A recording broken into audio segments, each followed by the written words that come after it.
Hello दोस्तों, नमस्कार। स्वागत है आप सभी का हमारे YouTube channel target with CGPSC and CGPFM में। दोस्तों, हम दिल्ली सल्तनत पढ़ रहे हैं जिसका कार्यकाल 1206 से 1526 ईस्वी तक है। तो दोस्तों, पिछले के दो वीडियो में हमने गुलाम वंश और खिलजी वंश के बारे में पढ़ा। आपको पता है दिल्ली सल्तनत में हमें 5 वंश पढ़ना है।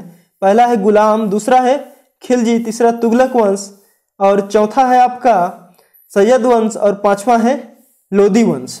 तो बताया था, अच्छे से याद ना हो तो एक ट्रिक बताया था आपको, गुलाम खिलजी तुमसे लो। ठीक है, गुलाम खिलजी तो हो गया, तुम से तुगलक, से सैयद और लो से लोदी वंश। ठीक दोस्तों, अब आइए आज स्टार्ट करते हैं हम तुगलक वंश के बारे में। तो तुगलक वंश में गयासुद्दीन तुगलक, ठीक है, इसका कार्यकाल 1320 से 1325 ईस्वी तक रहा है। तो गाजी मलिक ने खुसरो की हत्या कर, क्या दोस्तों, गाजी मलिक ने खुसरो की हत्या कर 1320 ईस्वी में खिलजी वंश का अंत कर दिया था। गाजी मलिक ने ना दोस्तों, कौन? गाजी मलिक, याद रखिएगा, ये जो गाजी मलिक है इसने खुसरो की हत्या कर दी 1320 ईस्वी में और खिलजी वंश का अंत कर दिया और गयासुद्दीन तुगलक के नाम सुल्तान बना और गयासुद्दीन तुगलक के नाम सुल्तान बना तथा तुगलक वंश की नींव रखी। किसने? गाजी मलिक ने। गाजी मलिक ने क्या किया? खुसरो की हत्या 1320 ईस्वी में कर दिया, खिलजी वंश का इसी से अंत हो गया और गयासुद्दीन तुगलक के नाम से सुल्तान बना तथा तुगलक वंश की नींव रख दी इसने। याद हो गया? अब अगला लाइन देखिए।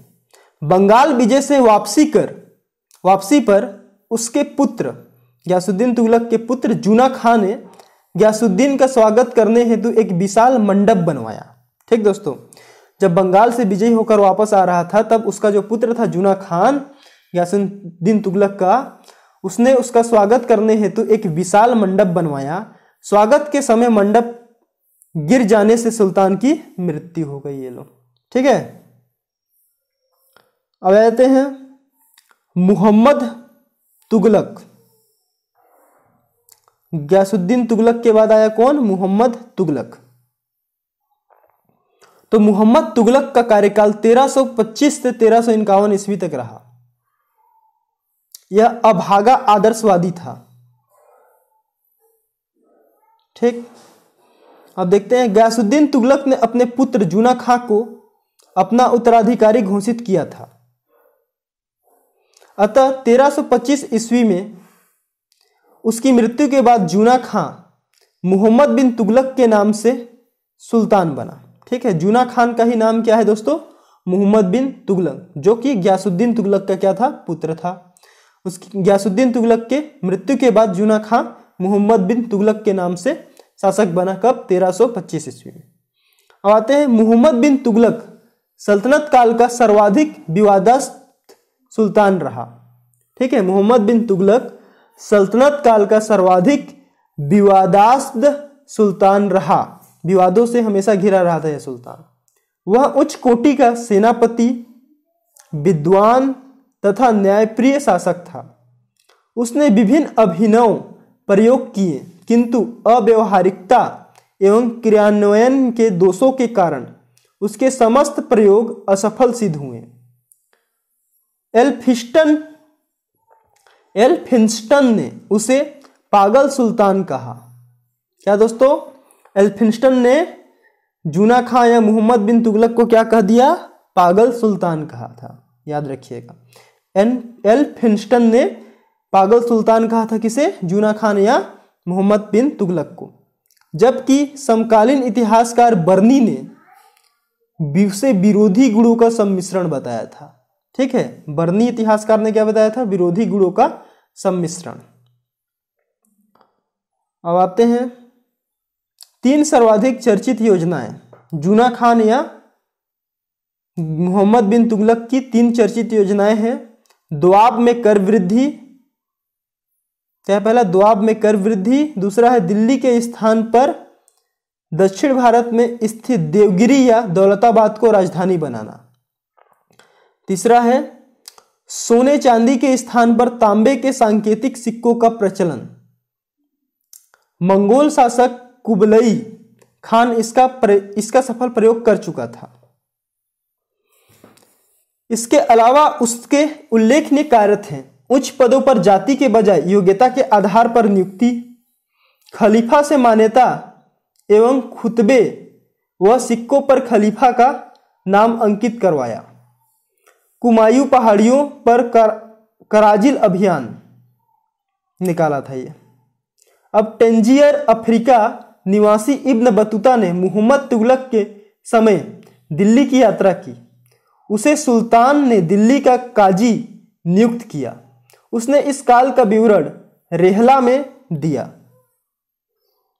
1351 ईस्वी में सिंध के थट्टा में उसकी मृत्यु हो गई। क्या दोस्तों, 1351 ईस्वी में सिंध के थट्टा में जूना खान या मोहम्मद बिन तुगलक की मृत्यु हो गई। उसकी मृत्यु पर बदायूनी ने टिप्पणी की थी कि प्रजा को सुल्तान से एवं सुल्तान को प्रजा से मुक्ति मिली, क्योंकि समय से आगे के उसके सुधार प्रयासों से प्रजा को कष्ट का सामना करना पड़ा था। अमीर को ही दीवाने कोटी सर्ज लिख दिए हैं। चलो, फिरोज तुगलक। अब तुगलक वंश का अगला शासक आता है मोहम्मद बिन तुगलक के बाद फिरोज तुगलक। तो इसका कार्यकाल 1351 से 1388 ईस्वी तक रहा। मोहम्मद तुगलक की मृत्यु के पश्चात सरदारों मौलवियों ने उसके भाई फिरोज को 1351 ईस्वी में गद्दी पर बैठाया। उसने मोहम्मद तुगलक की सहिष्णुता की नीति को त्याग कर कट्टर धार्मिक नीति का अवलंबन किया।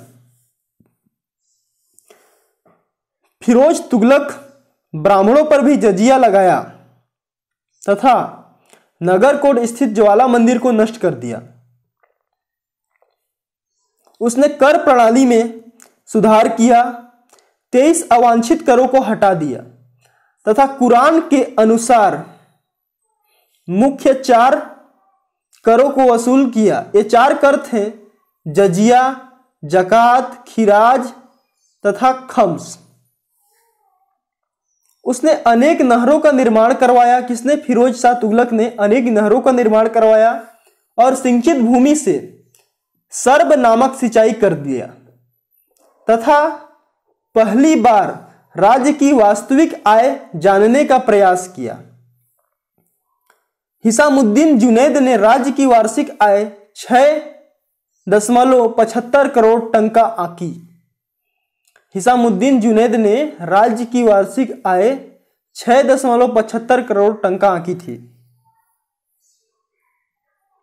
फिरोज ने पुनः जागीरदारी प्रथा का आरंभ किया तथा जागीरों को वंशानुगत बना दिया।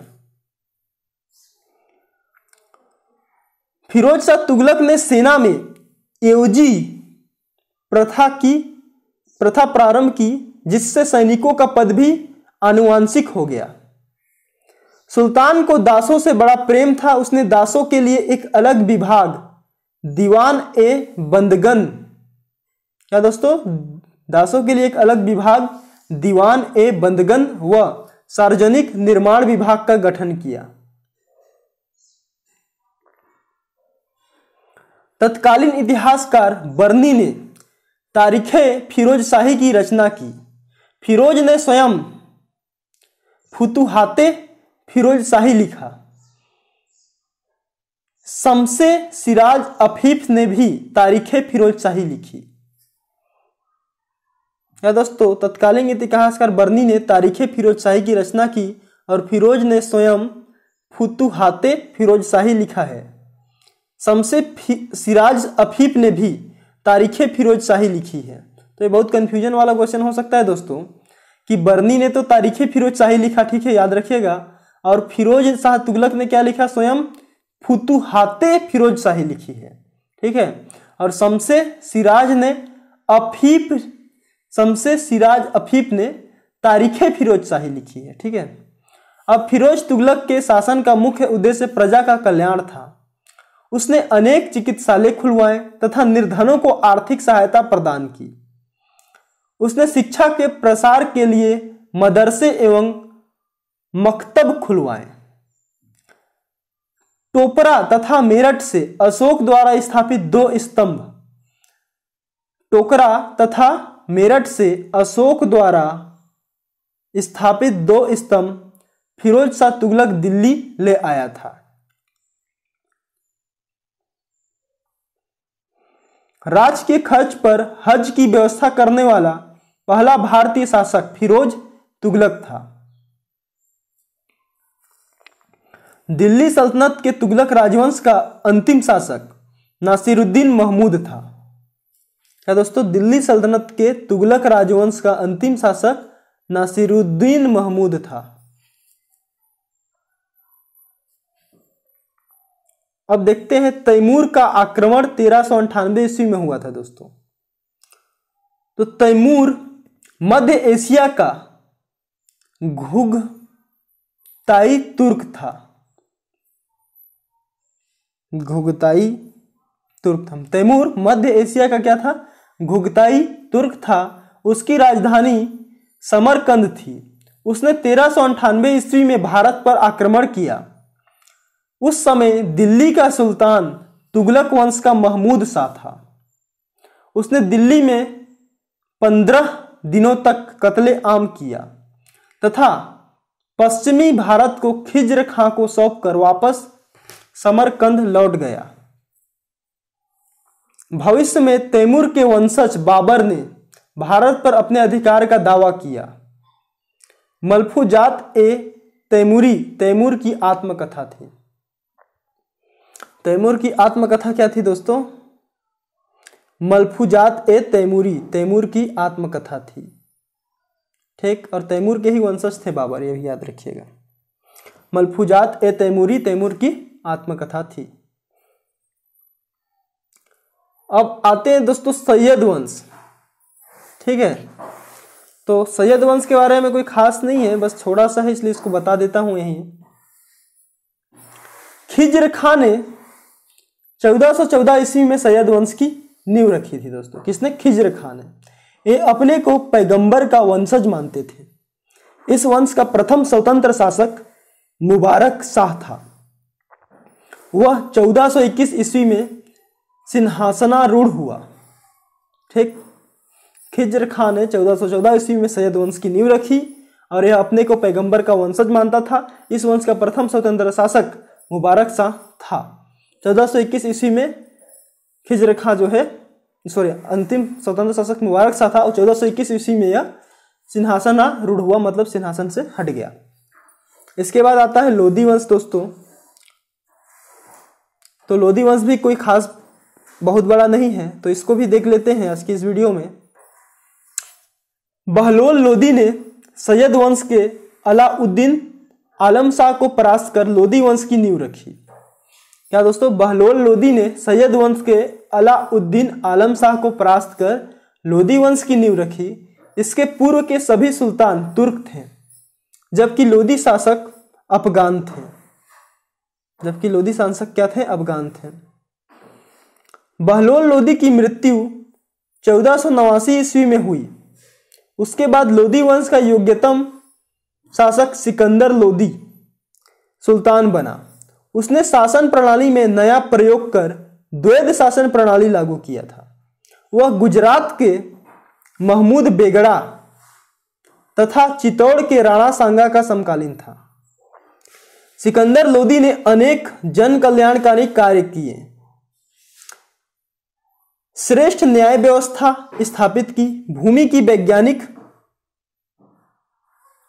श्रेष्ठ न्याय व्यवस्था स्थापित की। भूमि की वैज्ञानिक नाप के लिए गज ए सिकंदरी का प्रयोग किया। सरा के अनुसार शासन चलाया। जजिया कर लगाया। आगरा शहर की स्थापना भी 1506 ईस्वी में सिकंदर लोधी ने ही किया था। दोस्तों, कोई पूछे आगरा शहर की स्थापना किसने किया था, तो आप बेझिझक बताइएगा कि आगरा शहर की स्थापना 1506 ईस्वी में सिकंदर लोधी ने किया था। ये एक महत्वपूर्ण क्वेश्चन हो सकता है। सिकंदर लोधी की मृत्यु के पश्चात इब्राहिम लोधी दिल्ली का सुल्तान बना। सिकंदर लोदी की मृत्यु के पश्चात कौन दोस्तों, इब्राहिम लोदी दिल्ली का सुल्तान बना।